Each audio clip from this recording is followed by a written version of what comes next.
algo muy fuerte lo que íbamos a proponer. O sea, estábamos diciendo que todos los botánicos de Bolivia y todos los que han venido a Bolivia y que han dicho que en Bolivia hay ceiba especiosa estaban equivocados. Nos dimos cuenta de que todos los trabajos botánicos que habían estado en la Chiquitanía consideraban a cualquier toborochi rosado como ceiba especiosa. Entonces, ¿cuáles fueron esos primeros indicios que le hacen sospechar de que lo que llamábamos ceiba especiosa no era en realidad ceiba especiosa? De entrada, en la flor. En realidad estábamos mirando fotografías de flores en vivo y las flores de los toborochis rosados de aquí son bien diferentes a las flores de ceiba especiosa. Se encuentra incluso en el escudo del departamento, ¿no es cierto? Yo no me animo a decir cuál de las especies está en el escudo hasta que no vea con mis propios ojos no basta solo que porque se ve diferente es otra cosa, no. O sea, una especie es el concepto de especie es un concepto que se maneja a nivel de población, no de individuos. O sea, vos no podés agarrar 3 toborochis y decir esto es una especie, no. Tenés que agarrar toda una población y a partir de eso recién lo podés hacer. Y en Bolivia la investigación está normada. No es que cualquiera puede agarrar y hacerse al gran zoólogo, al gran botánico y ir agarrando bichitos por ahí. No, o sea.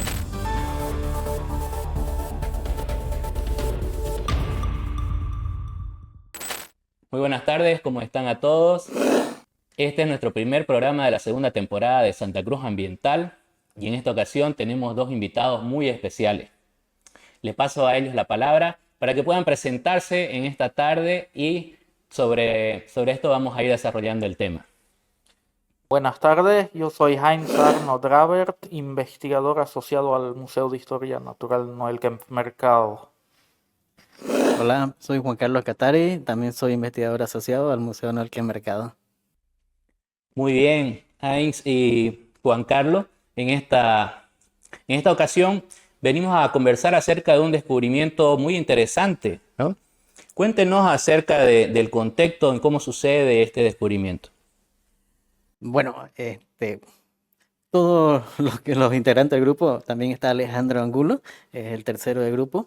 Generalmente siempre viajamos por distintas cosas, ¿no? Y bueno, él trabaja también con peces, bueno, Alejandro trabaja con plantas, yo trabajo con plantas.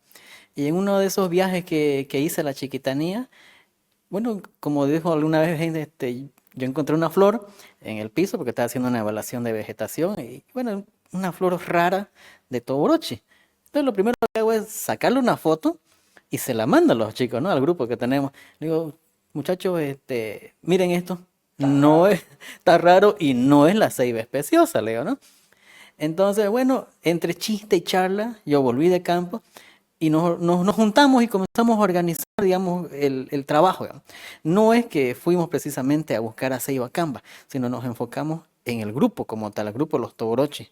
Y de esa manera comenzamos a revisarnos todo lo que teníamos en ese lado, digamos, ¿no? Es que hay una combinación entre la oportunidad y el saber aprovecharla, más o menos, ¿no? Porque si él no lo hubiera visto rara esa flor de Toborochi, la hubiera pateado, la hubiera pisado y hubiera seguido el camino y no estaríamos aquí, ¿no?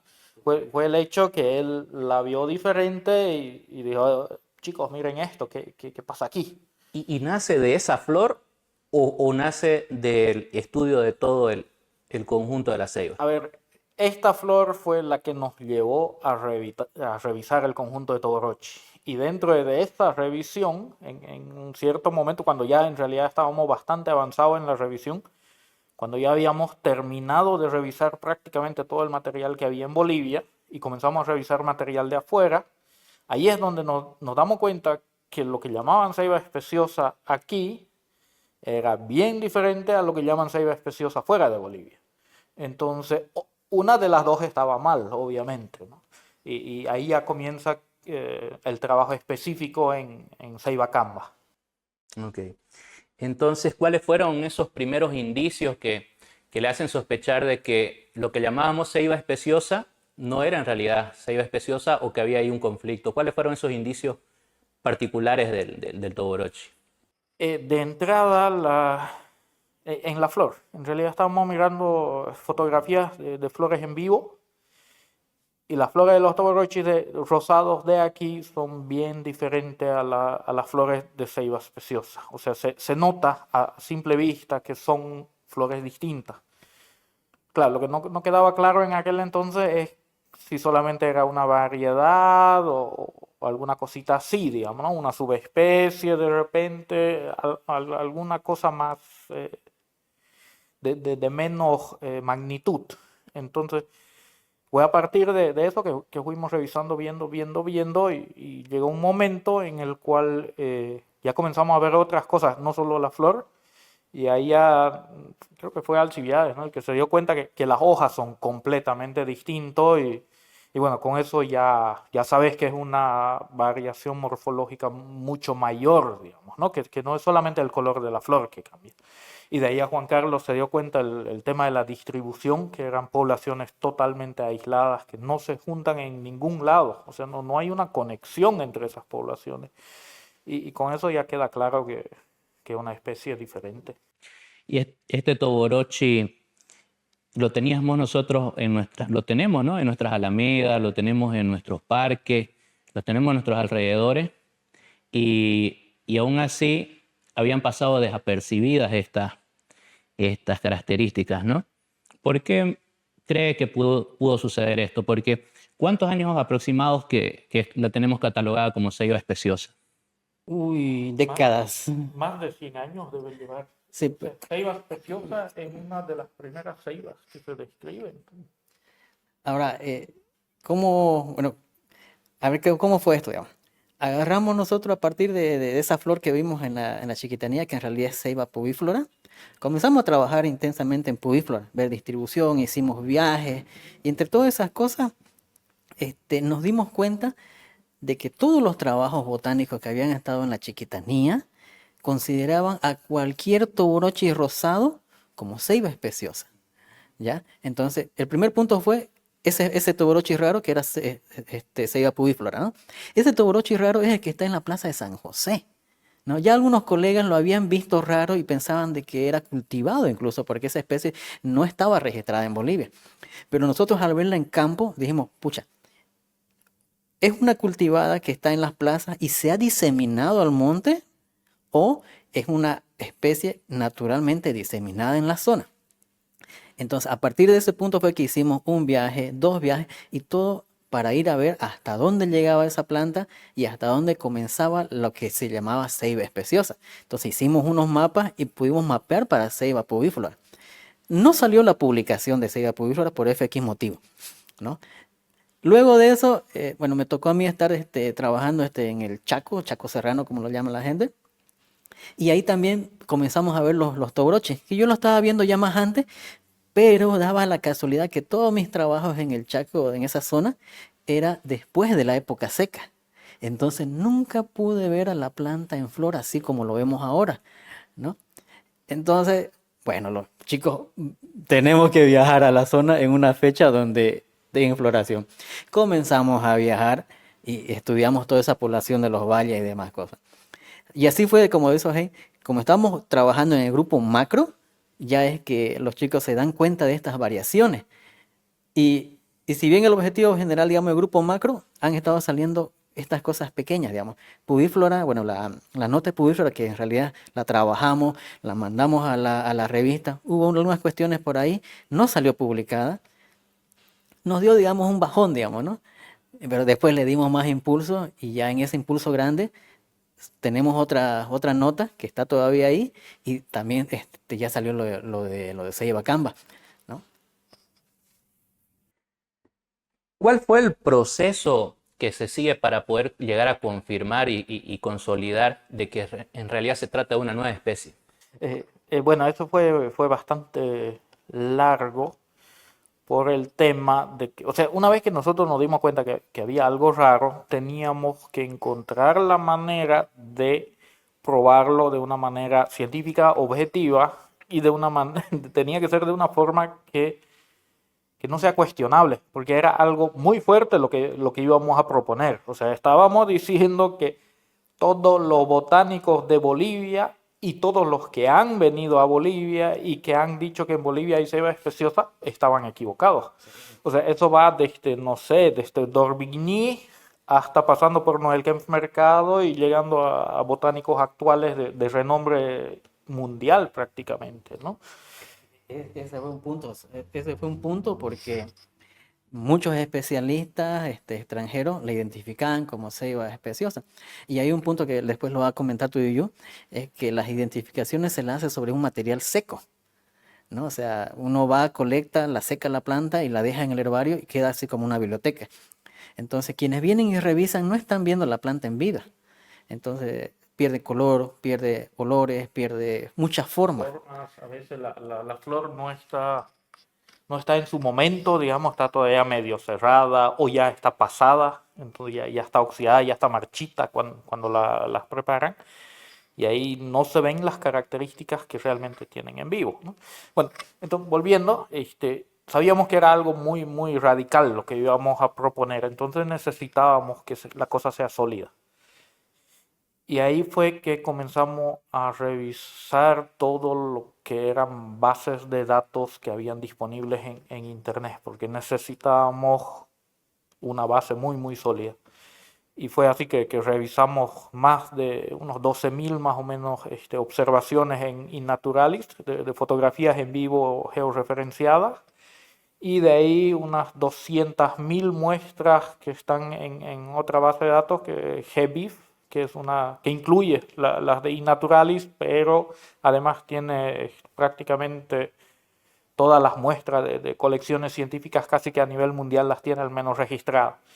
Entonces, a partir de eso fuimos filtrando lo que nos servía. Una vez que teníamos lo que nos podía servir para trabajar, que fueron más o menos unos 10.000 registros, o sea, un Excel con 10.000 líneas, un poquito más de 10.000 líneas. Cada una de esos registros era una ocurrencia, o sea, era una planta a la que alguien le sacó una foto, le sacó una muestra en algún momento, nosotros sabíamos la fecha y sabíamos el lugar. Entonces, a partir de eso, revisamos cada uno de estas 10.000 y pico muestras, revisamos las fotografías o la muestra, nos fijamos las características, armamos una tabla, o sea, a cada registro le sacábamos de 27 caracteres, íbamos calificando, digamos, ¿no? Color de la punta del pétalo, fuerte, claro, blanco, rosado, color de los apéndices, amarillo, blanco, rosado, pilosidad del apéndice, alto, bajo, pelos crespos, lacios, etcétera, así. Y bueno, hicimos eso y ya una vez que tuvimos eso, pudimos hacer un análisis estadístico para responder a la pregunta si Ceibacamba o la población de toborochis estos era morfológicamente diferente a la otra población que la de ceiba especiosa. Y para eso hicimos un análisis estadístico para ver el tema de las distancias. Y ahí salió que Ceibacamba era morfológicamente, o sea, en la forma como se ve, completamente otra cosa.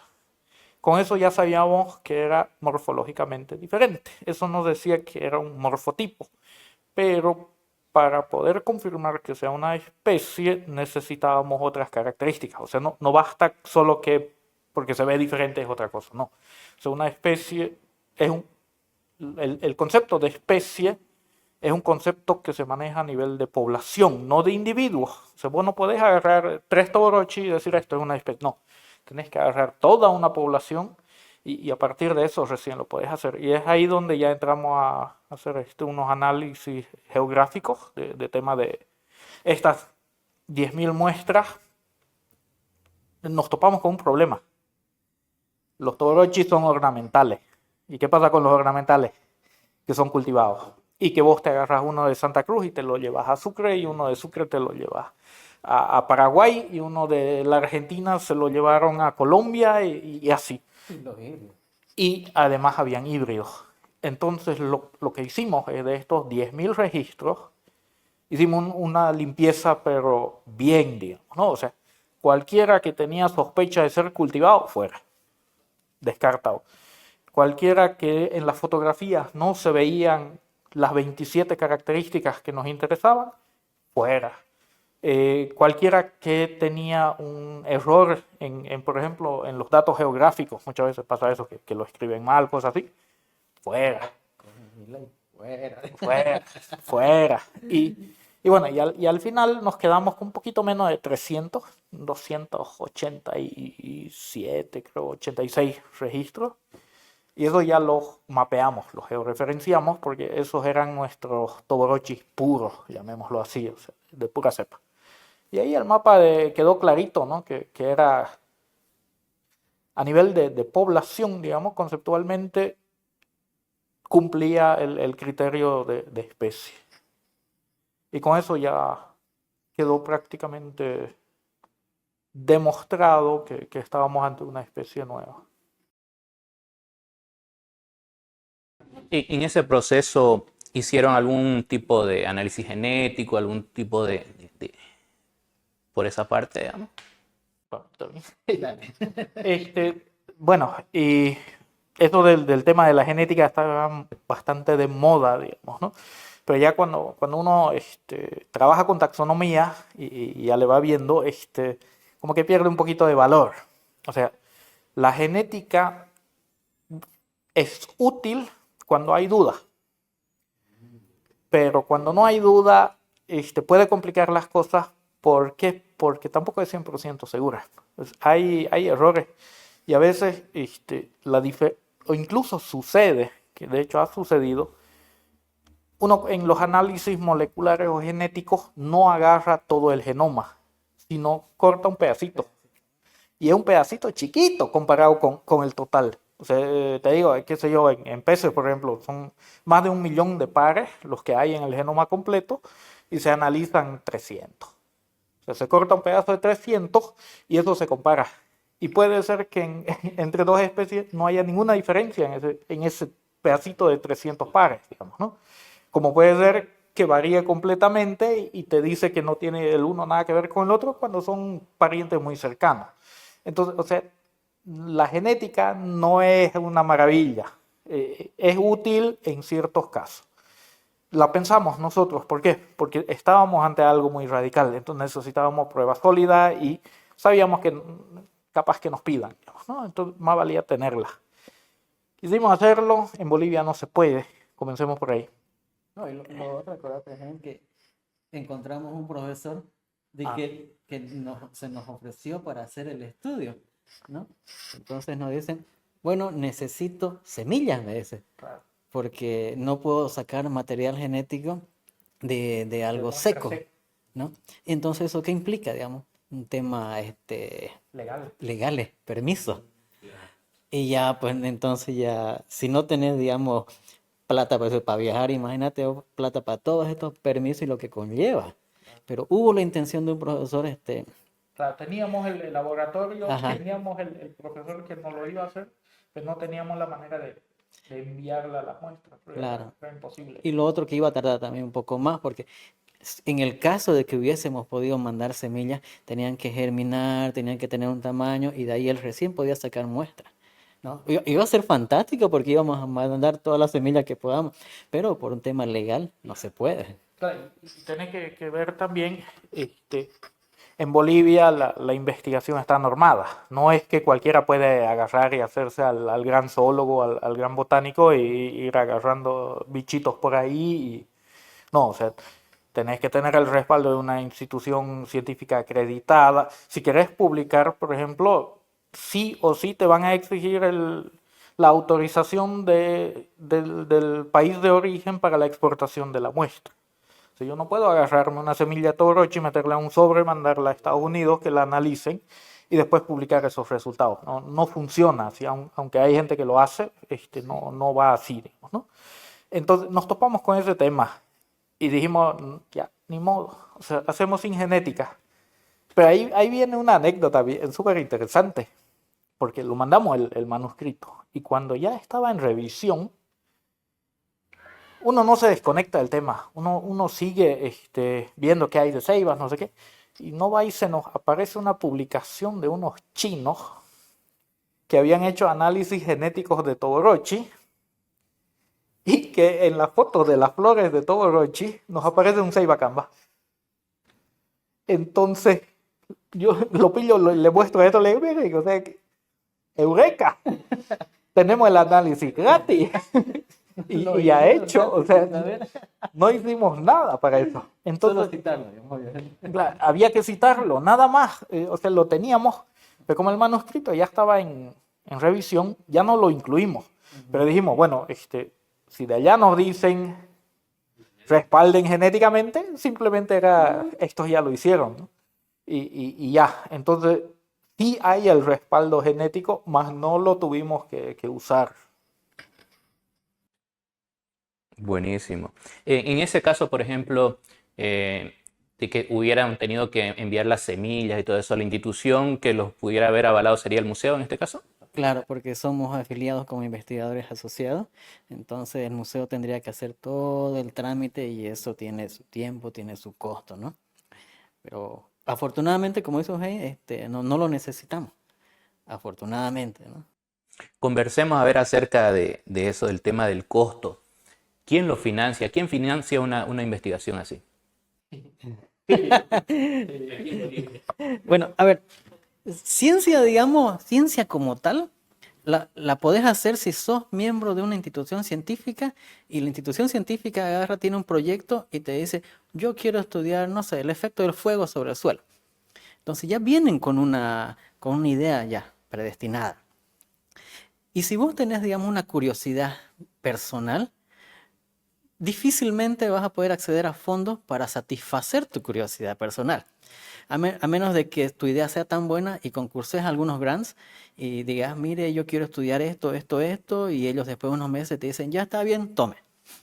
Y ya pasó la época de floración de los Todorochi y tenés Y que ya esperar nada. al año siguiente, pero el informe lo tenés que presentar antes de la época de floración y, o sea, se complica jodidamente el tema de conseguir financiamiento. Entonces, ¿qué es lo que hacemos nosotros, digamos? Por un lado, bueno, somos consultores, ¿no? O sea, no somos de planta de ninguna institución, somos consultores freelance, digamos.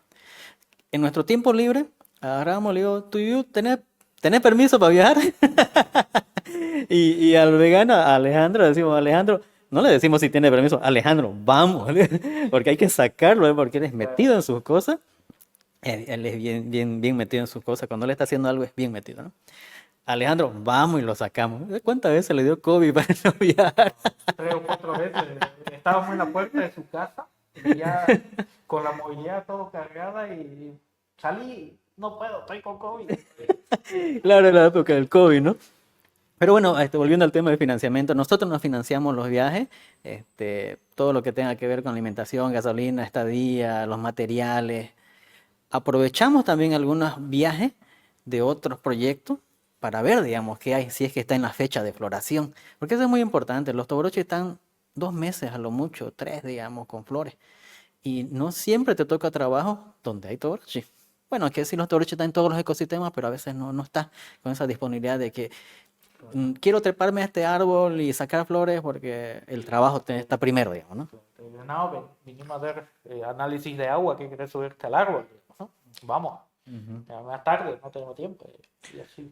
Entonces ha sido financiado con recursos propios. Sí. Tanto tiempo como económico han salido netamente de su interés, de su motivación. Exactamente, como le decía al inicio, ¿no? Nos juntamos y fue una curiosidad que nos nació, veamos esta especie, no podemos con esta especie, mejor veamos el grupo, dilucidamos todas nuestras interrogantes y en el tiempo que teníamos también, porque ojo, no es solo ir a campo, una vez que traes la muestra, los datos, ya tenés que trabajarlo acá. Y ahí fue muy bonito porque tenemos noches intensas y noches muy bajas, digamos, ¿no? A veces nos quedamos 2, 3 de la mañana chateando, mandando screen de lo que estábamos haciendo. Y bueno, también el tiempo es valioso en este tema, ¿no? Porque no todos tenemos para disponer, digamos, una semana trabajando solo en eso, ¿no? O hacemos otras cosas de día y ya en las noches. ¿Y cuánto tiempo les tomó? A ver, Canva como tal. Canva como tal nos tomó 2 años y un poquito, sí. pero o sea, hay que ver que todo el tema de Todorochi nos está tomando ya 6 años y creo yo que esos otros 4 años que se puede tomar como un periodo de preparación, digamos. O sea, sin esos otros 4 años de estar viendo Todorochi, no nos hubiéramos dado cuenta. O sea, hubiéramos hecho como todos han hecho hasta ahora, Ceiba Preciosa y Al Cajón, y aquí murió la cosa, ¿no? Entonces, en realidad el trabajo sí fue de 6 años, porque sí tomó esa preparación, ¿no? ¿Cuál dirían que fue el mayor obstáculo que se les presentó durante todos estos 6 años? Uy, Tiempo. tiempo uno, y bueno, y hay unos conflictos, en el proceso de algunos manuscritos, digamos. Claro, nosotros no teníamos todavía la experiencia que tenemos ahí, que tenemos ahora, y en lo que es el proceso de publicación científica, cometimos algunos errores de principiantes, tal cual, ¿no? Que bueno, ya con el tiempo ya aprendimos, y más bien tuvimos suerte de que tuvimos unas personas que nos han guiado, después unos mentores, se puede decir, muy experimentados, que ya nos encaminaron y nos sacaron de unos líos, a los que nos metieron más que nosotros nos hayamos metido, digamos, ¿no? Ojo, tú, Yuyu, que tenemos que decir también de que no fue el primer envío a una revista que nos los aceptaron. Enviamos también a otras revistas y bueno, tuvieron sus observaciones y tuvimos que subsanar esas observaciones, bueno, pero al final decidimos enviar a otra que tenía, digamos, otra forma de ver la investigación, ¿no? Con menos taras, si podemos llamarlo. Claro, hay un poquito aclarar, digamos. Inicialmente Ceiba Canva, la descripción se iba a publicar en español. Y mandamos a una revista que publica en español, una revista local. Y ellos tuvieron problemas. Local no de Santa Cruz, No, regional en Regional. realidad. Hay una de América, en Sí, realidad, de América. de botánica para Sudamérica. Y ellos tuvieron problemas de encontrar revisores que estén al nivel del trabajo. Entonces nos tocaron 2 revisores, el uno ni siquiera se animó a opinar, y el segundo hizo unos comentarios totalmente desubicados, fuera de lugar, y la revista no se animó a publicarlo porque era muy radical, además, ¿no? Entonces de allá volvió y dijeron: nosotros no lo vamos a publicar. Ahí fue un bajón bien fuerte. Y dijimos: ¿qué hacemos? Porque nuestro trabajo está bien. Y ahí recurrimos a personas de confianza. Le dijimos: miren, pasó esto, y ellos en cuestión de horas nos contactaron con el curador del Jardín Botánico de Nueva York, por ejemplo. Él lo vio nuestro trabajo y nos dijo: pero chicos, o sea, ustedes son burros. Esto se tiene que publicar en inglés y en una revista de las top, de las grandes, digamos. Ustedes no pueden publicar un trabajo como este en una revista regional que no puede acceder a revisores de nivel. Porque esto lo tienen que revisar los mayores expertos en ceiba del mundo, no el mayor experto en ceiba de Argentina o de Brasil o de Bolivia. O sea, esto es un trabajo realmente fuerte. Y bueno, y fue así que terminamos mandando el manuscrito a Fitotaxa, que es, digamos, si no es la más reconocida, está entre las 3, 4, 5 más reconocidas a nivel internacional, digamos, ¿no? Y ahí ellos obviamente, o sea, esa revista obviamente que accedió a revisores de categoría, y ahí ya más bien fue bastante simple. O sea, ya gran parte de las correcciones en realidad eran temas de ortografía y redacción. ¿Por qué? Porque estaba en inglés, ¿no? Pero sí nos cuestionaron, más que cuestionar, les interesó mucho la parte metodológica, cómo habíamos hecho, que les expliquemos un poquito más de dónde sale este resultado, etcétera, etcétera, ¿no? Pero eso, o sea, esa fue la mayor complicación, digamos, ¿no? Y no solo para, eso es interesante, que no fue solamente para el trabajo de Ceiba Canva. Tuvimos el mismo error, lo cometimos con la nota de Ceiba pubíflora, por ejemplo, ¿no? Y con otra más que está ahorita en proceso de revisión, y pero ya aprendimos la lección. O sea, en publicación, no tenés que comenzar de abajo, no tenés que irte lo más arriba posible. Si ya te lo rechazan, recién vas bajando, no comenzás directo abajo. Mm. Y la importancia de esto de la publicación, por lo que tengo entendido, es que prácticamente publicada ya queda como sacramentada de que es una nueva especie, ¿no? Claro, sí, al ser publicada, digamos, como que queda bajo el registro de que ha sido aceptada para el entorno científico esta especie. Pero ojo, hay algo que tenemos que tener en cuenta, que la ciencia no es estática, la ciencia es dinámica, y nosotros, digamos, estamos presentando esto con estos argumentos. Puede ser que mañana viene otro botánico, otro grupo de especialistas y digan, tengo yo otros argumentos y que dicen de que eso no es una nueva especie, que pertenece tal vez a una subespecie o algo así. Entonces, y eso es lo bonito de la ciencia, o sea, la ciencia no es algo, una verdad que no sea inamovible, absoluta. La ciencia es dinámica, mientras más datos, la ciencia va avanzando. Puede ser de que mañana viene alguien y hace un análisis genético sobre los grupos de las ceibas aquí en Bolivia y pueda corroborar lo que nosotros estamos diciendo. Refuerzo. Lo refuerza. Pero también se da el caso, como dijo Heinz hace rato, de que puede ser de que lo muevan a otro grupo, quizás la bajen a subespecie. No. Eso depende mucho de quién haga el trabajo, ¿no? Y también depende mucho de los datos que tenga de campo. ¿Por qué digo eso? Porque una cosa, digamos, es que agarren y yo te mande, digamos, toma estas muestras.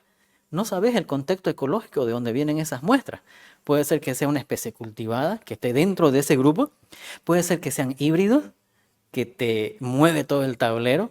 Entonces, por eso era importante los viajes que hacíamos, tomando puntos, coordenadas de cada árbol que colectábamos, para dibujar en el mapa una posible distribución aproximada de esa población, con todas sus variantes morfológicas. Y ahí es donde nos dimos cuenta de que los grupos de ceiba de las distintas especies de toborochi que hay en Bolivia comienzan a generar híbridos. En las áreas de contacto generan híbridos. Imagínate una flor amarilla jaspeada con rosado. Así es un carnaval los toborochis en sus áreas de contacto. Hay casos donde en un mismo árbol vos podés encontrar flores que parecen morfotipos de dos especies distintas. O sea, de hecho, hay un caso aquí en la ciudad de Santa Cruz de un árbol que produce flores que parecen de dos especies distintas en la misma rama. Y eso, o sea, nos hemos topado con locuras así que otros también se han topado y han tenido unas interpretaciones medias estrambólicas, digamos, ¿no? De lo que ha pasado ahí. Y ahí va la importancia, digamos, de viajar a campo, ver las especies en campo, ver el contexto ecológico en el que están esas especies, para evitar tener menos errores en la interpretación.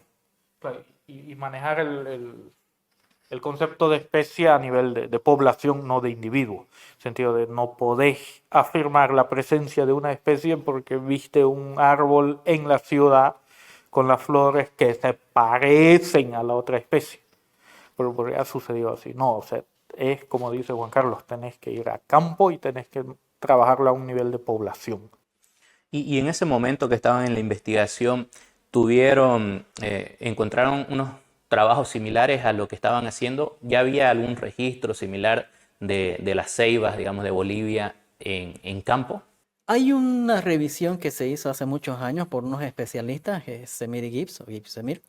Entonces ellos agarran y revisan todo el género ceiba, hacen movimientos de especie acá, hacen una descripción bárbara, ¿ya?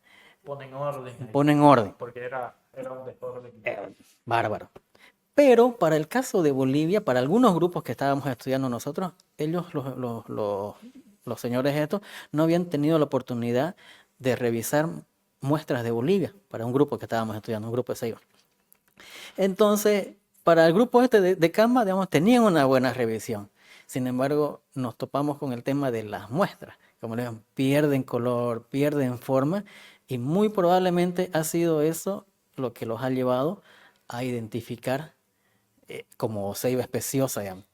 Y bueno, nosotros tenemos tenemos a veces unas taras técnicas o científicas, como queramos llamarlas, de que si alguien ya ha hecho la ordenación, Bueno, pues hay que usar la ordenación, ¿no? A vos no te interesa como trabajador o como botánico, muchas veces, ¿no? No te interesa si esta especie o no es esta especie, ¿no? A vos te mandan, digamos, a hacer un inventario botánico de lo que ves. Tenés 10 días para Y hacerlo y te vas a exactamente, poner a Claro, describir una nueva correcto. especie que toma 2 meses, años de... años.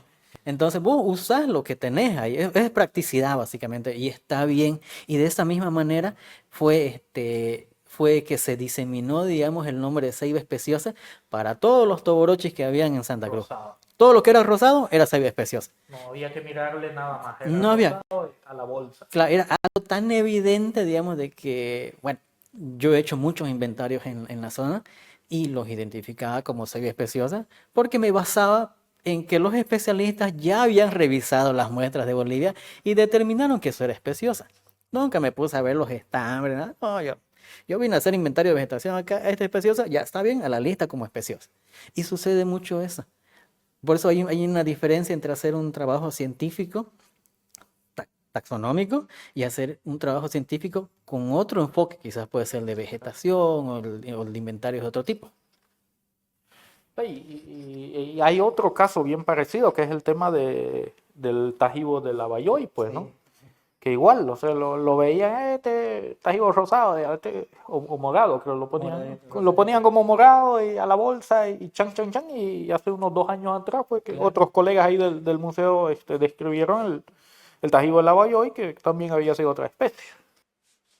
He visto en los últimos días que ha tenido bastante impacto, bastante relevancia el descubrimiento de ceiba especiosa. Los medios de comunicación, por ejemplo, tradicionales, han tenido bastante cobertura de la noticia. Cuéntenos más o menos cuál es la importancia, la relevancia que ha tenido y cómo ha sido recibida la noticia por los medios locales. Bueno, ha sido, creo, una bomba. O sea, creo que todavía no hemos digerido lo que está sucediendo, estamos todavía en el alboroto. Es como siempre sucede con estas noticias, además, es como una avalancha, ¿no? Va comenzando de a poquito. Vos fuiste uno de los primeros que me contactó, por ejemplo. Mira, oye, tenés que hablarme de esto. Después vino el deber, después bueno, Unitel, después la conferencia de prensa en el museo. Y por último, llamó un periodista de Turquía, que parece que le gustan los toborochis por allá, y así, digamos, ¿no? Y estaban dando, y bueno, y por último lo de anoche, que fue una locura ahí en la Simón y Patiño, ¿no? Que nunca hubiera, no, o sea, nunca hubiera pensado. De hecho, antes de que comience el evento, le dije a la organizadora, o sea, con la mitad de la silla nos sobraba, digamos, ¿no? Y al final había gente que ya no la dejaban entrar. O sea, abajo el guardia ya decía, ya está lleno, no. Había gente que subía y no podía entrar al salón y se volvía a salir. De eso también tenemos que mencionar de que hubo muchos amigos allegados de que dieron, digamos, el paso. O sea, no quiero mencionar nombres porque por ahí nos olvidamos de algunos, pero ellos nos dieron, digamos, la cabida a los medios, ¿no? Me dice, Juan Carlos, te va a llamar tanto, te va a escribir tanto, y ya de una le digo, ¿no? Con tal de que eso fluya y la gente conozca, digamos, un poco de esto, claro, bienvenido. Entonces, ese punto tenemos que ser conscientes de que hay gente bien metida en este tema ambiental que dio el paso, digamos, para que nosotros podamos presentar a un público más grande esta noticia. Claro que sí, yo creo que eso es importante, ¿no? Porque le da a la población en general esa de poder ver de que hay un descubrimiento nuevo con los especímenes que lo teníamos ahí en la ciudad, a nuestro alrededor, en pleno siglo XXI, y todavía se pueden descubrir cosas nuevas, ¿no? Creo que eso en la ciudad, ¿no? Principalmente, ¿no? Y algo que para nuestra ciudad es tan representativo, ¿no? Ahorita se me viene a la mente que se han hecho incluso exposiciones fotográficas de los toborochi. Yo participé y no gané ni me dieron cuenta. Fue muy científica su participación. Chicos, estoy mandando esta foto, le digo, a ver si no me dan cuenta. Nada. Una lámina botánica mandó de la broca cortada y abierta. ¿No? Entonces es una especie que es muy, muy interesante. Se encuentra incluso en el escudo del departamento, ¿no es cierto? Posiblemente ahí. Pongámonos modo de discusión. Aquí la arreglamos. Acá la arreglamos. No, es algo que no. Eso, o sea, el tema del escudo sí lo hemos tratado. Y no lo hemos tratado así superficialmente. Y es interesante porque es uno de los temas en los cuales no hemos podido llegar a un consenso. Hay varios enfoques que hay que considerar, ¿no? Yo no me animo a decir cuál de las especies está en el escudo hasta que no vea con mis propios ojos el acta de creación del escudo donde me describan a qué se están refiriendo con ese árbol, ¿no? Porque sí está ahí, es un Todorochi, eso no se cuestiona y aparentemente es un Todorochi rosado, porque no, al menos no aparece con flores blancas, digamos, ¿no? O sea, no es un chaquín. No tiene flores. No tiene flores, claro, no tiene flores, es verdad eso, pero no tiene pinta de ser un blanco, podría ser. Ahora, Sí. el punto es, como dice Hein, que tenemos que ver el acta para empezar, ¿no? Y otra cosa, si el Toborochi fue pensado, perdón, el escudo fue pensado desde la época de la colonia, ¿ya? Tendríamos un enfoque histórico, ¿ya? Si fue realizado ya en tiempos un poquito más modernos, ya tiene otro contexto. Y, y no creas, como dice, he ido a comprarle el libro a uno de los historiadores acá de Santa Cruz, en época de los paros, ¿no? En bici me fui hasta su casa, y, por Te favor. viniste a mi casa. Ajá, y le tiramos la charla ahí, ¿no? Lo leí el libro, vi la parte que nos interesaba, le hice las cuestiones, las preguntas al señor y bueno, quedamos con más incógnitas. Fui a donde otra historiadora que me dio la oportunidad de charlar e hice las mismas cuestiones aproximadamente y también tuvimos más interrogantes. Sacamos una notita así en el Face, digamos, para difusión, donde exponía, digamos, de que si es que fuera el escudo, digamos, pensado desde la época antes de bueno, colonial, consideraríamos de que sería el Toborochi de la Chiquitanía, el jaspeado, que es la pubiflora, la primera que estudiamos. Pensaríamos de que los quienes crearon ese escudo estarían pensando más en ese Toborochi de Santa Cruz la Vieja, por ejemplo, ¿no? Y esa es otra especie. Si quienes diseñaron ese escudo estaban pensando en todos los Toborochi que hay en San José, en Roboré, en Pantanal, que es la vía por donde ingresaron los españoles, sí, tendría más sentido de que sea pubiflora. Y en menor grado que sea Ceiba Camba, porque bueno, todos llegaron después a lo que hoy es Santa Cruz de la Sierra, entonces vieron las dos especies, Claro, ¿no? se toparon Con las dos. con certeza con las dos, probablemente con Chodati más, que es el Y, blanco. y Chodati más, digamos, porque han pasado seguramente por Río Grande y una lengua del Chaco ahí. Entonces, si el escudo fue pensado entonces de una época un poco más moderna, lo más probable es que la gente que diseñó ese escudo esté pensando en Ceiba Camba más que en el Toborochi de San José. Por eso decía, es importante ver la fecha. La fecha. Y como lo dijo Heinz en algún momento, los historiadores tienen que como que dar... Claro, no es un tema de historia natural. Esto es No. un Tema histórico. tema histórico social. Lo que sí estamos seguros es que con más probabilidad sea Ceiba pubiflora y Ceiba Camba, Ceiba. más que Chodate. Esos dos. Y en algún momento nos contactaron, antes de que salga todo esto, para tratar de nombrarla como flor departamental. Mm, No como especie, sino como flor departamental a todos los Toborochi. una Toborochi ¿Por qué? general. Porque yo les explicaba a estos señores de que cada ecosistema en Santa Cruz tiene su propio Toborochi. Entonces, sí, digamos, tendrían las características para representar a los ecosistemas en una sola planta, no como especies, en una sola planta en Santa Cruz. Y hay otro tema. Santa Cruz es el único departamento de Bolivia en el cual están las 6 especies de ceiba, que son Pentandra y Samauma, que en realidad no son Toborochis, que son más bajos, y luego están los 4 Toborochis, ¿no? En los otros departamentos no están los 4, están 2, está 1, están 3, pero no los 4. Entonces eran 3 Toborochis y con Ceiba Camba ahora ya son 4. Eran 4, ¿Eran 4? ¿sí? siendo 4. Siguen siendo 4. Pero Especiosa ya no llega. pero es Ok. especiosa y ya no está. En teoría, hasta que alguien la colecte en la frontera o algún individuo por ahí Sí, suelto. es prácticamente imposible por el tema de áreas de distribución. O sea, hay una franja de cuánto, de 2000 kilómetros más o Sí. menos debe ser entre lo que es la distribución de Ceibacamba y la de Speciosa, en la que hay incluso otras especies de toborochi, está Pubiflora, está Chodati, pero no hay ni camba, o sea, ellas no se encuentran no se en juntan. ningún lado. Sí, no. Qué Y están interesante bien eso. alejadas, o sea, no es que no se encuentran por una franjita de 50 kilómetros, no, o sea, es notorio, Hay una separación geográfica, fuerte. pero siempre hay la posibilidad, Claro. porque esto es ciencia, esto Sí, no está escrito en piedra, ¿no? sí. Entonces, imagínate si ahora estamos descubriendo esto, alguien puede hacer un descubrimiento similar más allá. Interesante esa parte de nombrarla departamental, porque tenía entendido que junto con la arpía, que se la denominó emblema y patrimonio natural, ¿no?, del departamento, también lo nombraban al mapajo, ¿no?, el árbol donde ella normalmente anida, ¿no? Entonces sería interesante ahí más unirlo al toborochi, ya que son parientes muy cercanos, ¿no? Claro.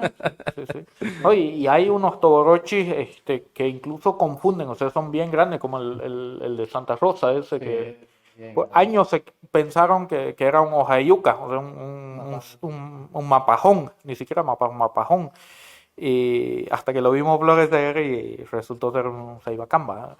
Y ahí va un punto, ¿no? De cómo la gente a veces confunde el tema de la forma de los toborochi. La forma de los toborochi, esa panza, se debe más que todo a un almacenamiento de agua, ¿ya? Entonces, mientras más petacudo el árbol, indica un clima un poco más seco. Por eso los toborochi de la ceibacamba uno los puede ver petacudos y también los puede ver largos, crecidos, casi sin panza en algunos casos. ¿Por qué? Porque la planta en ese monte está buscando pues luz, ¿no? Entonces ya tiene que estirarse. La humedad no es una restricción para ella, más bien es la luz. En cambio en el Chaco, en la zona esta de la Chiquitanía Sur, la humedad es la restricción, entonces ella desarrolla más panza, ¿no? Más panza que altura. Exactamente. Acá en la ciudad nosotros podemos ver bastante densidad y bastantes individuos de toborochi. 99% serán cultivados seguramente, si no es un 100%, ¿no? ¿Cómo es su distribución en el área natural, en el monte? En el área natural, lástima que no tengo un mapa acá para mostrarte, pero los toboroches están bien asociados, como te decía, a un ecosistema. La ceiba pubíflora está asociada a lo que es la Chiquitanía Sur, que está en un clima sérico, ¿ya? La ceiba chodati, que es el toboroche del Chaco, está asociado más que todo al bosque chaqueño, y este es un clima desde sérico hasta semiárido, ¿no? O sea, muy seco. Y en cambio la ceiba camba, lo que es conocido ahora como ceiba camba, estaría asociada a unos bosques un poco más húmedos, que son los bosques secos estacionales o lo que técnicamente llaman bosques húmedos semideciduos chiquitanos, digamos, ¿no? Ahora, ¿cómo se distribuye dentro del monte esto? Aunque no lo crean, si bien es una especie muy llamativa, vos la ves por la forma misma, te llama la atención, no es abundante en el monte. Entonces, si uno analiza, digamos, la lista de especies de las parcelas permanentes que hay en distintas partes de Bolivia, uno esperaría encontrar a Ceiba camba dentro de las primeras 10 especies importantes en abundancia, en frecuencia, pero no, está entre las últimas. Entonces, eso indica de que dentro del bosque como tal, la especie tiene baja frecuencia, tiene baja abundancia, ¿no? Ojo, por su capacidad de dispersión, mejor dicho, por su forma de dispersión, que es más por el viento, a pesar que es una cápsula, pero se dispersa también por el viento por la, el algodón que tiene, suele ser muy común en bordes de camino, ¿ya? Entonces, y eso da la impresión, si encuentran una Claro. manchita de 3, 4 individuos, da la impresión de que hay harto, ¿no? Más que es vistosa. Que es vistosa. Eso, además, vos la ves, cuando vas a San José en época de floración, parece que está todo lleno. Una vez que te entras al monte, te quiero ver pillando una. O sea, Interesante esa parte. Caminar Sí. harto para y es lo que nos pasaba a nosotros. O sea, íbamos a los viajes y creíamos que íbamos a volver camiones o movilidad llena de muestras. Y no había tanto. No hay tan. Y uno pensaría, ¿no?, de que es bastante común, ¿no? A futuro, ¿Qué, qué investigaciones siguen? ¿Qué pasos vienen más adelante a raíz de este descubrimiento? Bueno, en relación a Ceiba, estamos trabajando con otras sorpresas que hay dentro de Ceiba en Bolivia. Ya está bastante avanzado eso. Y se tiene que venir una revisión de lo que son las ceibas a nivel Bolivia. O sea, justo a partir de los nuevos descubrimientos, más lo que nosotros hemos visto en estos 6 años, es necesario hacer un ajuste a lo que se sabe sobre la ceiba en Bolivia, borrar de la lista de presencia algunas, introducir otras. Eso nos falta hacer unos viajecitos a unos ciertos lugares que son un poquito inaccesibles, que esperamos tiempo, costo y logística también, porque yo no sé cómo vamos a hacer para llevar pico loro y toda esa vaina hasta allá, porque además son unos bichotes, digamos, ¿no? Probablemente tengamos que ir en avioneta o cosas así y llevar ahí los tubos esto de... O sea, Lo mejor es contratar un mono maestrado. Es mi sueño. Sé que no debo tener animales silvestres como mascota, pero eso te iba a decir, no sé si el comité de ética de investigación te va a aprobar un mono trepador. Claro, pero hablando en serio, estas cositas, aunque no crean, uno puede estar en un árbol tratando de colectar 1 hora, 2 horas a veces. Ahí se nos bajan. Claro. Imagínate vos, el picoloro que llamamos, que es un tubo con un gancho, llega a 6. El picoloro que utilizamos llega a 6 metros, digamos, ¿no? Y un árbol puede tener 20, 30 metros. ¿Qué es lo que hacemos a veces? Nos trepamos a un árbol más pequeño y de ahí mandamos el pico y a tratar de buscar. Lo otro, la técnica prehistórica de si le chuntás, digamos, a la flor, digamos, hasta que caiga, digamos. Y cae toda Hecha pomada, ¿eh? Volver a armarla, se rompió la florcita y... Sí, no es... Quiero contar una anécdota. Ahorita que decías que se vienen cositas. Se vienen cositas. Yo la primera vez que lo vi, el caso de la publicación de Ceiba Camba, yo la veo en una publicación de Facebook, o creo que la pasan en un grupo de WhatsApp, pero veo la foto, nueva especie, Ceiba Camba. Y yo digo para mí mismo, ¿no? Tuyuyú lo hizo de nuevo. Pero así fue lo primero que se me vino a la mente. Fue lo primero que se me vino a la mente. Cuando voy y veo, le acerté, dije. Le acerté, dije. Y yo sé que de aquí a un tiempo igual va a ser lo mismo. Va a haber una publicación y decir, Tuyuyú. No falta mucho. Viene otra sorpresita que no es una planta. Por si acaso también ya está bien avanzado. Pero También. eso ya es trabajo de ellos. Claro, ya. Sí, bueno, sí. Pero ahí, ¿te acordás de esas que nos metimos ahí de Avapopa al norte? Ah, ya. Parte de esas muestras están en la publicación esta que va a salir. Entonces, es una cosa también, ¿no? que nosotros combinamos. En el sentido, yo no soy botánico. De hecho, ni siquiera me gusta mucho, digamos, ¿no? Porque no le entiendo. Es bien complicado, yo no sé cómo le hacen esto. Yo estoy con mis pececitos, con mis ribúlidos y me siento cómodo ahí y si pudiera haría eso todo el tiempo. Pero ahí me junto con estos chicos y mientras miramos plantas ellos me ayudan a pescar y miramos pescaditos y Alejandro a veces también le mete a los insectos, entonces también miramos insectos y así nos hacemos una sinergia, llamémoslo así.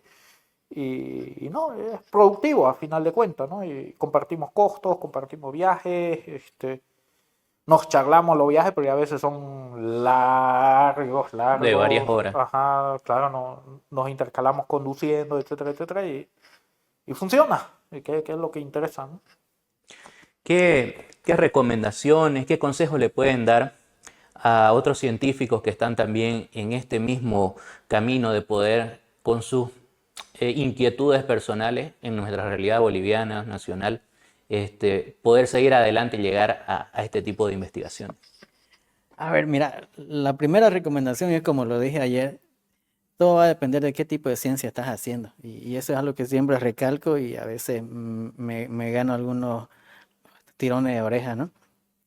Una cosa es la ciencia que vos haces cuando trabajás en una institución y ya tenés dirigida qué es lo que tenés que investigar, ¿no?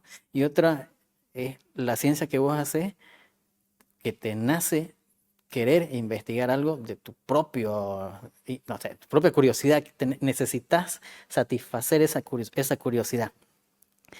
Si es la una de institución, obviamente vas a tener los recursos, ¿ya? Y bueno, básicamente está servido eso, ¿no? No hay mucho que hacerle. Si quieres satisfacer la curiosidad personal, lo primero que tenés que hacer es tener un colchón económico, porque estas cosas no son baratas, ¿no?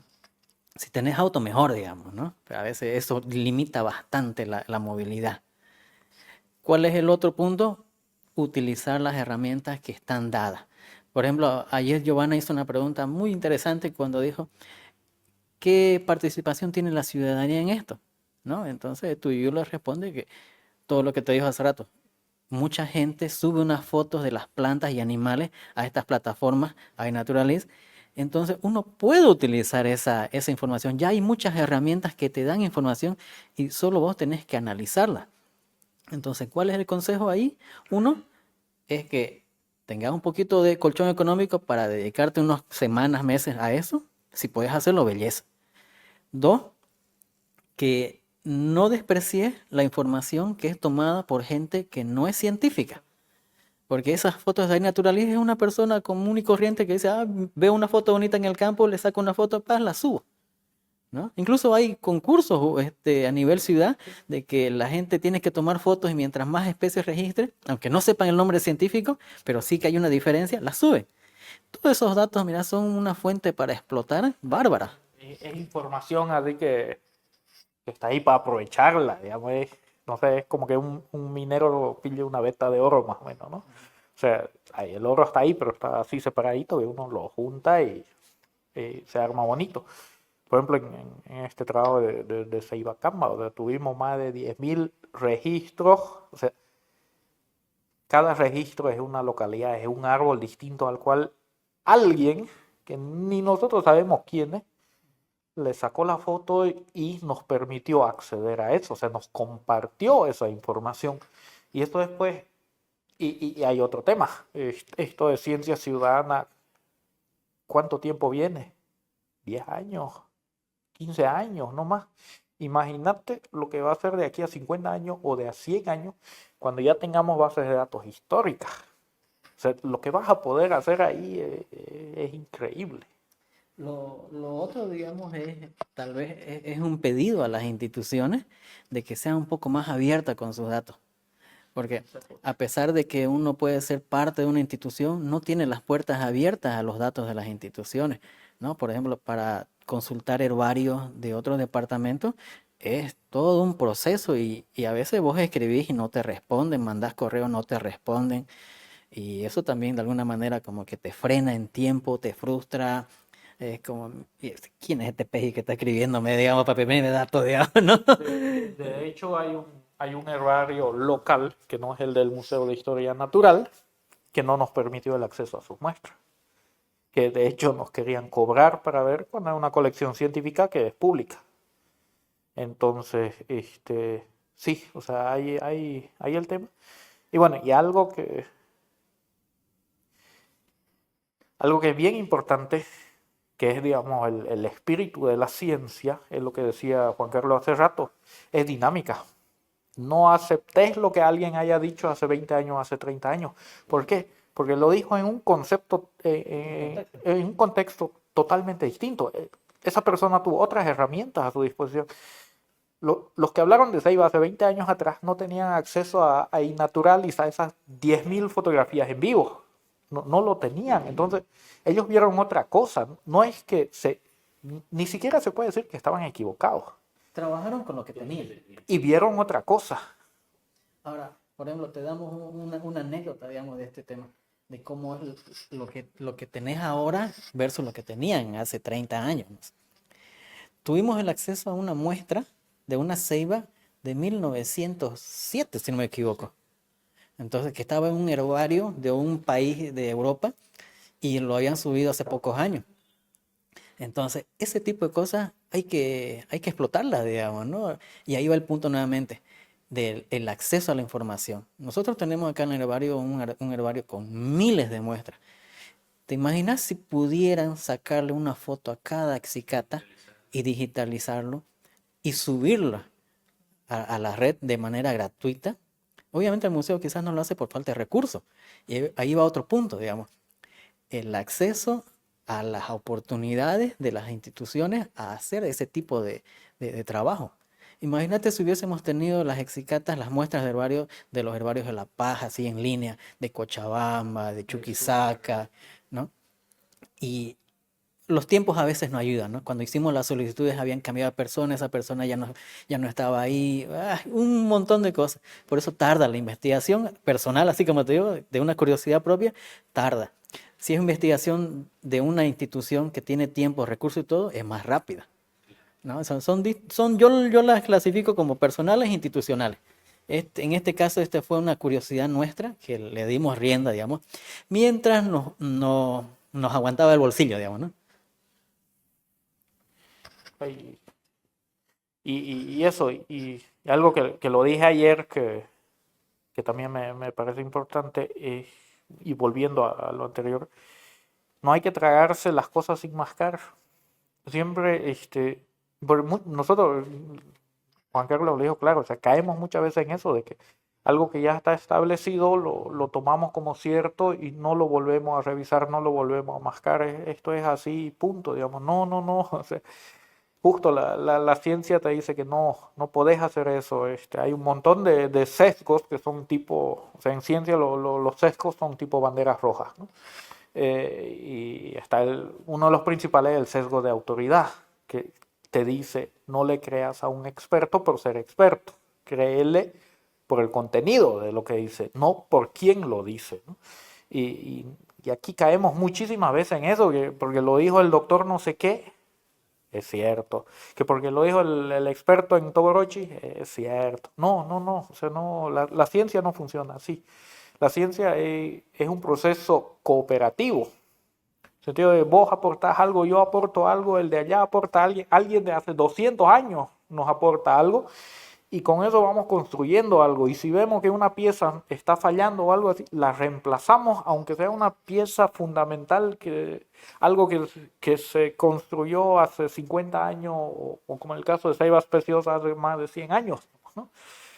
Así funciona la cosa, no demos por hecho, revisemos todo, revisemos todo. Y lo otro para los chicos, digamos, como decía él, el tema de la autoridad, ¿no? Si ustedes ven que hay un hombre gringo y qué sé yo, pues no se achicopalen, chicos, digamos, ¿no? Eso es verdad, esa es una tara latina que tenemos, ¿no? Yo creo que hay muchos profesionales, hay muchos chicos con todas estas herramientas que tenemos ahora que pueden dar un trabajo tanto o mejor que cualquiera de otro país. Y pueden dar mejor, ¿por en qué sentido? En que ellos lo tienen a mano. O sea, tenemos un monte de aquí a 15 kilómetros, 15 minutos, yo estoy en medio monte, digamos, ¿no? Pueden tener el acceso a la información más rápida. No es como en nuestros años de cuando estábamos en la universidad que una hora de internet valía 30 pesos, digamos. Ahora, ¿cuánto te vale? Velocidad que Y una velocidad. bajaba en eso, ahora bajabas 3 imágenes de una resolución de 256 por 256. O sea, Y que no habían tantos recursos. claro, había que ir a Vallecito, al centro de cómputo, o sea, era quilombudo, eso ha cambiado, y eso es lo que dice Juan Carlos, o sea, si supieras el potencial de investigadores que hay ahorita en el Museo de Historia Natural, te caerías, digamos, o sea, si a estos chicos les dan la oportunidad y las condiciones, van a hacer cosas increíbles, porque están ahí, o sea, se ve, y en todas las áreas, no Sí. solo plantas. O Y sea. solo un ejemplo, digamos, tenemos un amigo cercano que él estudia murciélagos, ¿ya? Entonces, él también utiliza los viajes de campo para colectar todo lo que puede, digamos, para ver, sacarle fotos, todo, ¿no? El otro día presentó un artículo él, donde él hizo una revisión de murciélagos de Bolivia, pero fue tuvo que visitar toditas las colecciones que citaban a los especímenes, o sea, se dio el trabajo de ver cada espécimen citado para Bolivia y sacó una nueva lista de murciélagos de Bolivia. Ahora, pregúntame si él tuvo financiamiento para hacer eso. No, él puso su tiempo, sus recursos, todo. Y es así, como te digo, esa es la ciencia que él, de manera personal, la quiere hacer. No es que tenga un proyecto que dice, oh, Luis, vas a hacer esto, esto, esto. Son dos tipos de ciencia, ¿no? Dentro de lo que es el proyecto CEIBAS, llamémoslo así, o sea, o Toborochi mejor, porque en realidad los mapajos y mapajones no los estamos tocando todavía. Estamos trabajando solo con los Toborochi, que es el complejo Insignis. Sí hubo, o sea, hubo gente que de Pando, por ejemplo, donde no hemos ido, ¿no? ¿Será que me podés sacar fotos, mandar? Igual en Innaturalist hay ciertas zonas que tienen vacíos, que tienen mucho que ver con el tema de cobertura y acceso a internet. Entonces, Pando es así, es una mancha media vacía. Digamos. Hay unas tres cositas que es Vincent Voss que anda por ahí, que lo está llenando más o menos, ¿no? Pero así, habían lo vacío, entonces, oye, vos que estás en Pando, ¿me puedes hacer esto? Claro, llegaban, qué sé yo, del herbario de Salta. Un amigo que estudia peces de la Fundación Killifish, nos hizo la gauchada allá en Salta para que la gente del herbario nos mande la foto de sus muestras, por ejemplo, ¿no? Está Michael Lee. Gente de La Paz también. Claro, o sea, los herbarios nacionales, sí, o sea, la ciencia es colaborativa. O sea, es la única manera de que funcione. Nadie puede hacer ciencia solito. Ahí hay ese estereotipo del científico que está solito, aislado, allá haciendo su trabajo y que no habla con... No, eso no... esa es una falsa imagen. La ciencia es colaborativa. La ciencia es intercambiando, es pasándose, es incluso de maneras que no son directas o personales. O sea, ¿qué es la publicación científica? Es el traspaso del conocimiento para que otro lo aproveche. De eso se trata, ¿no? Entonces, en resumen, sí hubo un montón de gente que ha colaborado, un montón. Y para la publicación misma, o sea, tuvimos donantes anónimos que pagaron la publicación, porque la revista te cobra por hojas, ¿no? Por página. Y bueno, cuando le llega a Heinz al correo dice, bueno, don Heinz tiene que pagar tanto en 2 días. Y bueno, es un monto un poquito elevado que nosotros no teníamos en ese momento. Entonces, mira, nos pusimos a buscar amigos de algunas instituciones, les hicimos la consulta y lamentablemente tuvimos una negativa. Bueno, por un lado porque no es un presupuesto que ellos manejan como un fondo de emergencia, ¿no? Inmediato. Y por otro lado, tal vez de que no estaba dentro de su línea, ¿no? Alguna empresa estatal, por ahí qué sé yo. Pero gracias a los contactos, sí se logró tener esos donantes anónimos que hicieron posible el pago. Y bueno, por un lado nos ayudaron bastante, porque si no iba a ser un quilombo otra vez. Y otro mundo, pero cuando la gente decía ciencia colaborativa, es verdad. Si vos te fijas en cada artículo, en la parte de agradecimiento, hay una lista. Y esa lista te aseguro que es 4 o 5 veces más larga, solo que por un tema de formato no puedes extenderla, ¿no? Entonces, como dices, la ciencia es colaborativa, vos pedís mucha ayuda y si uno pudiera, digamos, agradecerle a cada uno, te aseguro que pudiera hacerlo. Cuando esa persona te ayuda bastante, ya es que se convierte en un coautor, ¿no? Dependiendo del nivel de ayuda que también tiene, ya puede ser incluido incluso como coautor. Y eso sucede. Vos vas a ver algunos artículos científicos que tienen como 20 integrantes, pero obviamente hay un principal, pero los demás han dado los datos y estos han analizado, ¿no? Entonces, ciencia de ese tipo hay bastante, ¿no? Un ejemplo son los Rainforest, digamos, ¿no? Ellos tienen hartísimas publicaciones con personal de muchos países porque se colaboran, aparte que es una red, obviamente, ¿no? Donde trabajan en conjunto, se pasan los datos, analizan datos y publican. Otro ejemplo así de colaboración a gran escala es, por ejemplo, el mapa mundial de ecosistemas de Olsen. Es un trabajo publicado, un trabajo científico que ha tenido más de 1000 colaboradores, o sea, personas que le han revisado y enviado datos y corregido, etcétera, etcétera. O sea, la ciencia es colaborativa, simplemente que, como dice Juan Carlos, no podemos nombrarlos a todos porque son demasiados. O sea, de entrada, o sea, cada uno de esas 10.000 personas que hizo el registro que nosotros usamos ya es un colaborador. O sea, meter 10.000 personas en agradecimiento, ¿sabe cuánto nos iba a salir en pago de página eso? O sea, ahí sí que no pillábamos quien nos lo pague. ¿Y cómo nace el nombre Ceiba Camba?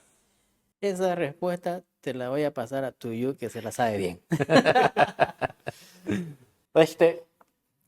Fue, o sea, mientras íbamos viendo los Toborochi, todos los otros Toborochi ya tenían su nombre científico. O sea, si nosotros queríamos hablar del Toborochi blanco del Chaco, Ceiba Chodati. Hablábamos del jaspeado de la Chiquitanía, Ceiba Pubíflora. Hablábamos del jaspeado boliviano, Ceiba boliviana. Y así, o sea, ya todos tenían su nombre, los identificábamos. Y estaba Ceiba Speciosa, pero ya una vez que nosotros supimos que el de aquí no era Ceiba Speciosa, había que darle un nombre. Entonces decíamos, pero el Toborochi Camba. ¿Por qué? Porque es el que...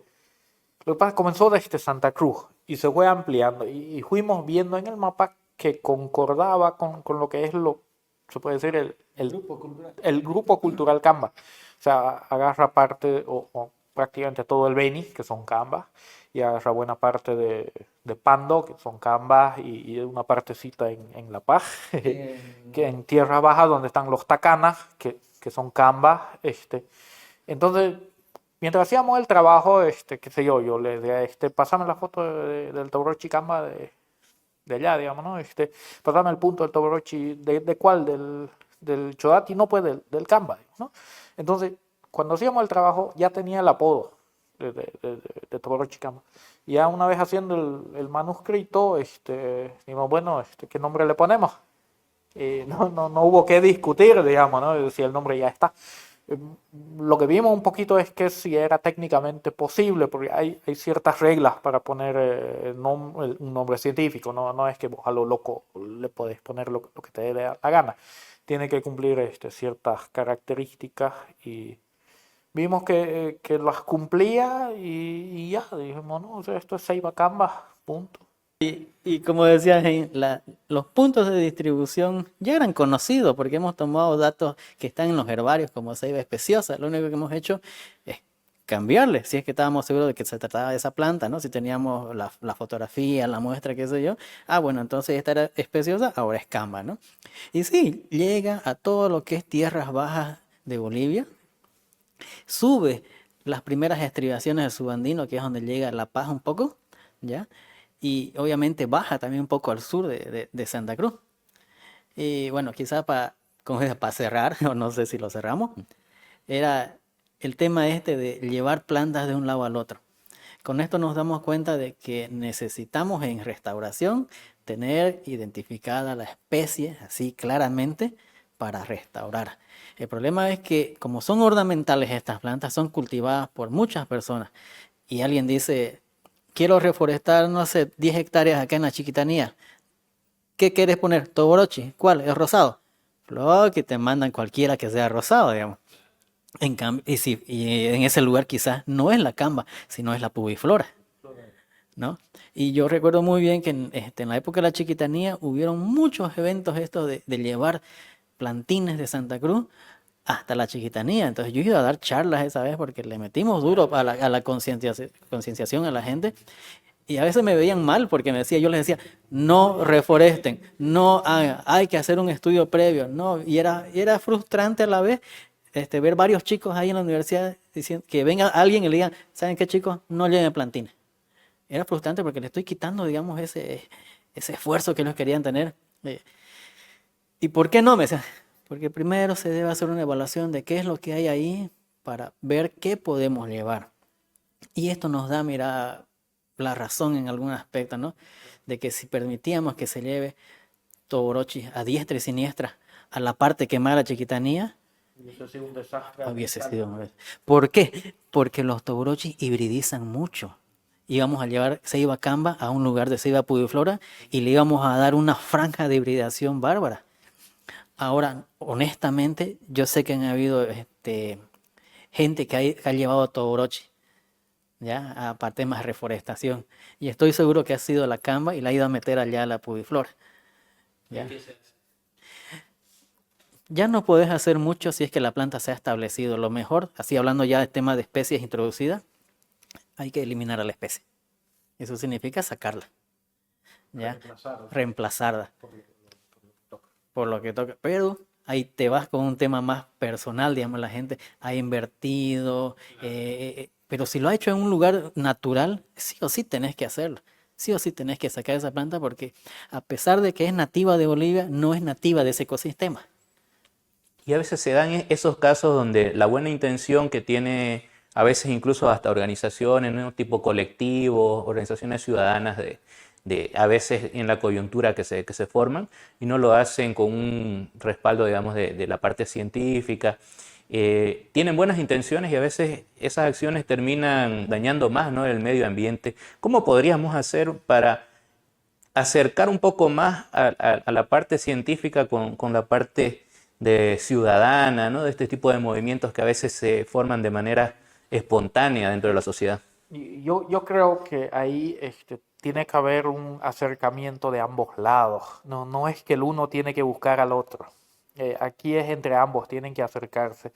Y con eso me refiero a que nosotros como técnicos o como científicos tenemos que involucrarnos hasta cierto punto en el activismo, llamémoslo así, y los activistas tienen que involucrarse en la parte científica y técnica. O sea, necesitan sí o sí tener al menos claros los conceptos básicos de ecología si es que vas a trabajar con flora y fauna. O sea, no es que por un tema sentimental o un tema filosófico, digamos, vos estés causando unos daños ecológicos terribles, ¿no? Y yo creo que va por ahí, ¿no? No es que nosotros los científicos les tenemos que enseñar, no. Esto viene de ambos lados, o sea, tenemos que trabajar en conjunto. Y eso significa que ambos lados tienen que dar y ambos lados tienen que recibir, ¿no? Es un proceso largo esto de acercar a los científicos técnicos con la ciudadanía, por un tema como lo dijo James, a veces filosófico, de un pensamiento, ¿no? Y te doy una anécdota. Uno de los primeros viajes, bueno, Alejandro, vos sabes que es activista, ¿no? Y maneja muy bien, se maneja muy bien en ese ámbito. Y yo venía más que todo de una línea más del museo, digamos, que es un poco más técnica, científica, digamos. Los primeros viajes que tuvimos con Alejandro y Haynes era una de discusión, Discusión de interminar horas. horas, sí, tiene una discusión, pero así, pero no vegano, esto es así, y él decía, no, pero tenemos que hacer eso, pero no, y cada uno, era como una pelea, no había entrenado física, pero una pelea, una discusión bárbara de puntos de vista, digamos. ¿No? Y cada uno se ve emputado uno allá y el otro. Ah, es verdad, o sea, en San Sebastián al final cuando estábamos yendo a traer el agua, va, vegano de lobo, pues le dije, no quería ya discutir, digamos. Pero estábamos obligados a volver al auto y a concluir la charla. Claro, ¿no? Y eso es lo bonito, digamos, de trabajar con gente de distintos ámbitos, que al final de cuentas, pues, termina siempre uno con una conclusión lo más, no sé, lo más sana posible, digamos, ¿no? No es que te vas a llevar a lo personal, digamos. Equilibrado. Equilibrado, digamos. Yo creo que eso también enriquece, ¿no?, a ambos, ¿no?, los diferentes puntos de vista que hay. Y lamentablemente, pues no, igual por ejemplo en la época de los incendios, cuando se llevó comida a los animales, hay buenas intenciones, pero a veces se causan graves daños, ¿no? Sí, claro, ahí nosotros tuvimos la suerte, o desgracia, depende cómo lo veas, de que, por ejemplo, nosotros entramos al Ñemby Guazú justo unos meses antes de que se queme. O sea, nosotros entramos cuando junio y se quemó en agosto, en agosto. Entonces nosotros tuvimos oportunidad de conocerlo justo antes de que se queme. Entonces, y además entramos a hacer una evaluación de biodiversidad. en sentido de que entramos específicamente a ver cómo era desde un punto de vista ecológico o desde un punto de biodiversidad allá. Y entramos con un equipo multidisciplinario, no es que solo entraron botánicos, éramos un equipo, dos movilidades bien formados, estuvimos casi un mes metidos ahí, o sea, les dedicamos en serio, ¿no? Y especialistas en cada uno de los grupos. Y entonces sabíamos bien cómo funcionó eso. Vimos que se quemó. Y bueno, yo ese tiempo estaba no podía ir, digamos, casi que llorando, me llama y está ardiendo eso por allá, se fue todavía él a tratar de parar el incendio ahí entre tres personitas, digamos. Toda una locura. Pasa todo eso, termina todo eso y comienzan esos esfuerzos de, primero, reforestación, que era el tema reforestación, y nosotros nos quedábamos así, sin palabras realmente, escuchando las cosas que decía la gente, ¿no? De llevar tajivos, que no sé cuándo no hay tajivos allá, bueno, y después entramos ya casi un año después, más o menos, de los incendios, volvimos a entrar para hacer otra vez Entramos en diciembre. diciembre, sí, Diciembre, ya dos o 3 meses después de los ajá. incendios. Y encontramos los rastros de la gente que había entrado con buenas intenciones a hacer algo por los incendios. Y en medio a Bayoy, a no sé, 50 kilómetros de la próxima casa, siquiera, ni siquiera centro poblado, de pronto crecía maíz, soya, papaya. Y era toda esa gente que iba y tiraba para los animales que se incendiaron. Después los bebederos. Con los bebederos fue terrible. Fue alguien, no sabemos quién, fue y cavó pozos, puso bebederos para los animales y claro, llovió, se llenaron de agua y carachupas, ratas, pejis, insectos en cantidad caían.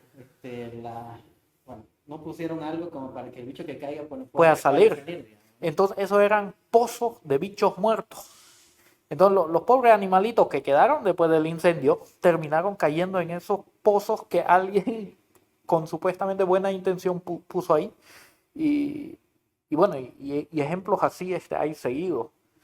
Entonces es importante que haya esa colaboración y es importante no dispararse también, ¿no? O sea, yo sé que es difícil, pero hay que mantener la cabeza fría, hay que ser objetivos antes que subjetivos y pensar la cosa 3 veces antes de hacer algo. Mira, te doy otro ejemplo con este tema de la chiquitanía y cómo a veces las buenas intenciones, no solo de las personas, sino de las autoridades, bueno, aunque a veces no son buenas intenciones, tienen su trasfondo económico. Era así, mira, la presión de la ciudadanía estaba a tal grado que el gobierno ese año quiso apagar de todas maneras, ¿no? No solo el incendio, sino a nivel institucional. Comenzó a reunir gente para ver su punto de vista de cómo reforestar la chiquitanía. Y yo trabajaba en un campamento petrolero. Entonces yo tenía solo 7 días de descanso. Y yo me había alejado un poco de la ciencia, porque estaba más en ese mundo, digamos, y me gustaba. Y me gusta en realidad, porque es bien ordenado. Entonces me dicen, Juan Carlos, yo había hecho mi tesis de maestría en la chiquitanía, en patrones ecológicos y florísticos, así que manejaba más o menos bien la situación. Puedes dar una charla acá, necesitas una tabla, una mesa técnica, puedes opinar eso. Y mira, todos los 5 días que tenía acá de descanso me la pasaba dando entrevistas en mesas técnicas, en todo eso. Había un mal manejo, querían reforestar con puras forestales. Así, te lo digo. Hubo una mesa en la universidad donde uno de los señores del gobierno dijo, queremos potenciar un laboratorio para generar plantines a través de biotecnología y todo lo que sale de los plantines acá del laboratorio es para llevar a la chiquitanía. Pero ¿cómo van a hacer eso? ¿Han hecho una evaluación primero de todo eso? A ese nivel. En la chiquitanía, honestamente te digo, hicieron huevada. Hicieron huevada. Era tal la presión y tal la falta, como te dije hace rato, de información que no teníamos. Y esto es solo de manera personal, te lo comento, ¿no? O sea, yo renuncié a mi trabajo y esa vez me fui. Me acuerdo que tenía un jeepcito, lo vendí. Compré uno más grande para meter un poco más gente y nos fuimos a ver qué podíamos hacer, ver la situación de primera mano para poder dar una opinión también, porque no es lo mismo que te muestren una foto y vos digas, hay que hacer esto. No, tenés que ir. Y como ya habíamos ido con Heinz al Ñemiguazu, lo habíamos visto cómo era y cómo había quedado. Y esa vez fuimos con, bueno, nos acompañó Gaby Tavera, ¿no?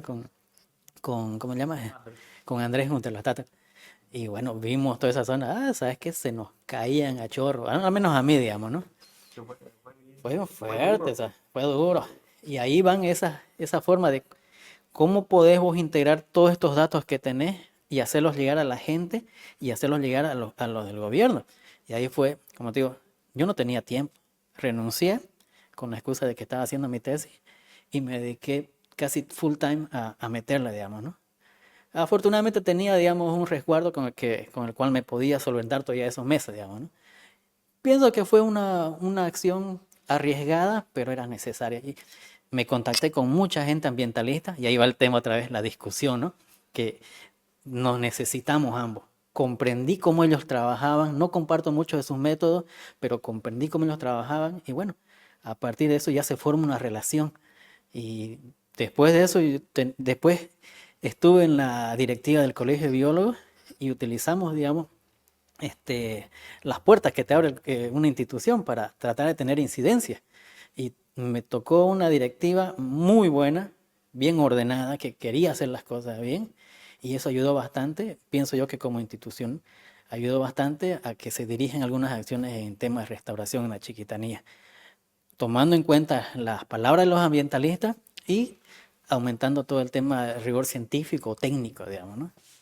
Claro, porque yo creo que también son estos actores sociales, son una fuerza, ¿no? Puede ser bien encaminada, que puede ser de gran ayuda, ¿no? Si podemos encaminar esas ganas que tienen y decirlo de una manera más. Pero a veces yo creo que juega en contra el sentido de urgencia. Cuando sucede este tipo de situaciones, por ejemplo, la gente quiere hacer algo, dice, no estamos haciendo nada, ¿no? Y a veces en esa urgencia es donde se cometen los errores, ¿no?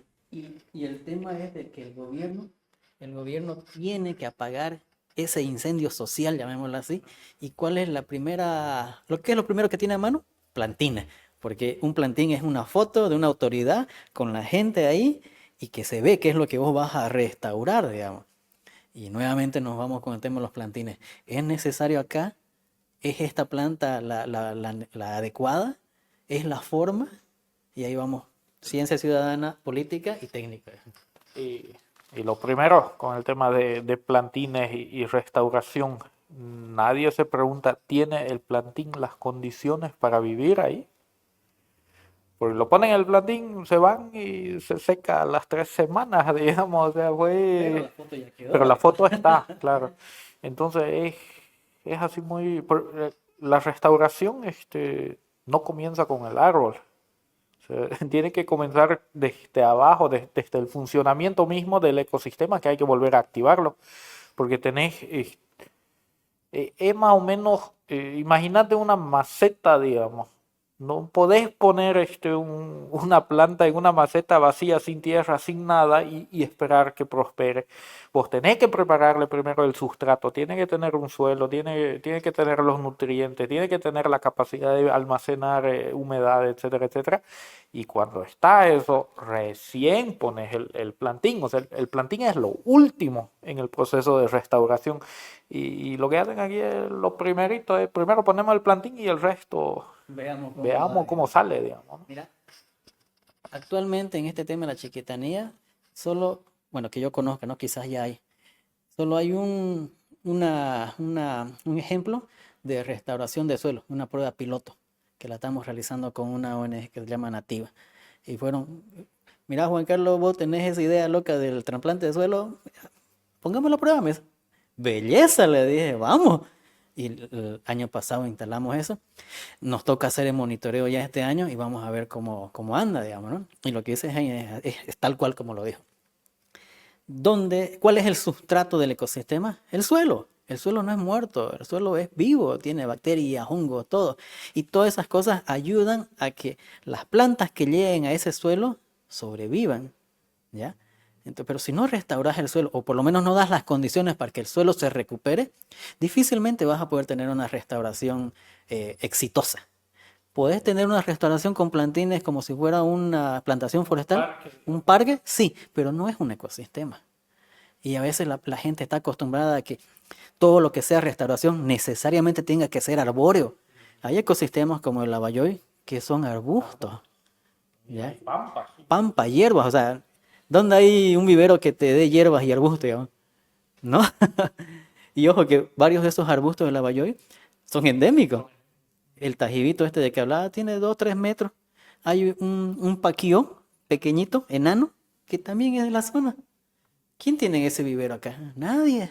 Y tampoco no puede existir esa diversidad, ¿no? Que encontrás ahí y al final terminan siendo un monocultivo de lo que pudiste conseguir y pudiste desarrollar en un vivero, ¿no? Claro, Y se pierde la diversidad que hubiera tenido el lugar. termina siendo una Y en plantación el caso forestal. en el caso de Lavayoy, recuerdo en ese entonces de que se temía de que no pudiera recuperarse por el tema de los incendios. Creo que hubieron 2 o 3 incendios muy seguidos. ¿Cómo quedó esa situación? Todo depende de la intensidad del incendio, la severidad. En sitios donde la severidad ha sido baja, el Lavayoy se está recuperando. En sitios donde la severidad ha sido alta, media, no. Y te lo digo porque lo he ido a evaluar. El sitio que yo estoy evaluando ahorita, comparado con un sitio no quemado, mira. Hice una evaluación y me sale que tengo, ¿cuánto eran? 5 individuos en mi transecta, en el área quemada, mayores a 2.5, o sea, más o menos como un palo de escoba, digamos. En un área no quemada, ¿sabes cuántos individuos tengo? 197 versus 7 en lo quemado. ¿Ya? Son 2 o 3 especies acá, yo tengo acá hartas. ¿Cómo puedes tratar de restaurar con esos números? Y lo que siempre le digo, el hecho de que el sitio se cubra de verde no quiere decir que está restaurado. Es simplemente pues como la costra de tu caracha, digamos. No está restaurada, tu piel es solo la costra. Eso es lo que vemos en las zonas quemadas. Es las especies pioneras que están ahí y van a estar ahí durante muchos años todavía. Porque ellas tienen un tiempo de vida y esos tiempos de vida pueden ser 10, 20 años. Y esas son justo las que inician la restauración de las funciones ecosistémicas que necesitan después las plantas que habían originalmente en ese lugar. Ahora, Son parte de lo que es el proceso de restauración, que bueno, sí se puede acelerar si es que lo manejas de una manera adecuada. ahora volviendo al contexto de los Toborochi, este tema de la restauración en la ciudad y por qué necesitamos tener un mapa de ecosistema en la ciudad, es que si bien el Toborochi es bonito, todo lo que querrá, no necesitamos Toborochi en toda la ciudad. ¿Ya? ¿Por qué? Porque estaríamos haciendo lo mismo que un monocultivo. Estamos también perdiendo diversidad urbana, que aún tenemos un ecosistema urbano bien interesante todavía. Y otro problema, no sé si vos te acordás, en los 80 había una planta que se llamaba paraíso, que la ponían en todas las partes de Santa Cruz. Pero ¿qué pasó? Vino una plaga y las mató a toditas. ¿Ya? Entonces vos veías al paraíso con esa suelda con suelda, lleninga de suelda con suelda y el paraíso terminaba muriendo. Entonces no estamos exentos de que venga una plaga y nos mate a todos los Toborochi. Porque estamos creando las condiciones al haber, hay prácticamente Abundancia. unas condiciones ya casi de sobrepoblación. Y eso en un ámbito de sanidad, digamos, es la primera condición que tiene que existir para que haya una epidemia, es el hacinamiento.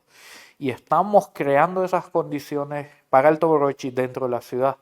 Y hay otro tema que tiene que ver también con un tema de las relaciones ecológicas del Toborochi con otros elementos del ecosistema urbano. Si nos concentramos en pocas especies, como lo estamos haciendo ahorita, que es Toborochi, tajibo, no sé qué, por ejemplo, hay muchos animales que se alimentan del Toborochi, ya sea de las flores o de las semillas. Pero si tenemos una zona como Santa Cruz, donde prácticamente todos los árboles son solamente Toborochi, pasa la época de floración del Toborochi, pasa la época de la fructificación y esas aves, esos mamíferos no van a encontrar de qué alimentarse y no van a venir. Entonces vamos a tener algo que en ecosistemas naturales llaman los bosques muertos. Claro, los bosques vacíos o bosques muertos, que sí, tenés así árboles hermosos, digamos, y todo lo que querrás, pero no hay un ecosistema propiamente, no hay fauna asociada, no hay cosas así, ¿no? Y ese es un poquito el riesgo y la situación actual que está ocurriendo en Santa Cruz. O sea, sí, el Tauroichi es hermoso y es simbólico para nosotros y tiene mucho más para nosotros todavía que digamos, es nuestro, ¿no? Claro. Nuestro Tauroichi. Pero hay que ser conscientes de eso. O sea, no hay que exagerar también, ¿no? O sea, los excesos para arriba y para abajo son malos.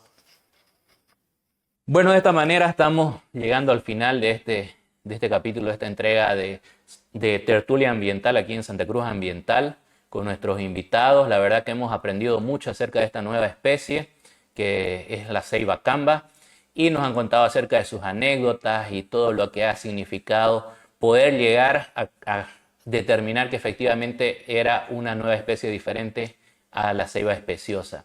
No sé si quisieran dar unas últimas palabras de despedida, tal vez invitación a sus redes sociales, a los lugares donde publican, algo que tengan por ahí en mente. Creo que no, Carlos. José, muchísimas gracias por la invitación, gracias por darnos la oportunidad de conversar, porque más que una entrevista, esto ha sido una charla amena.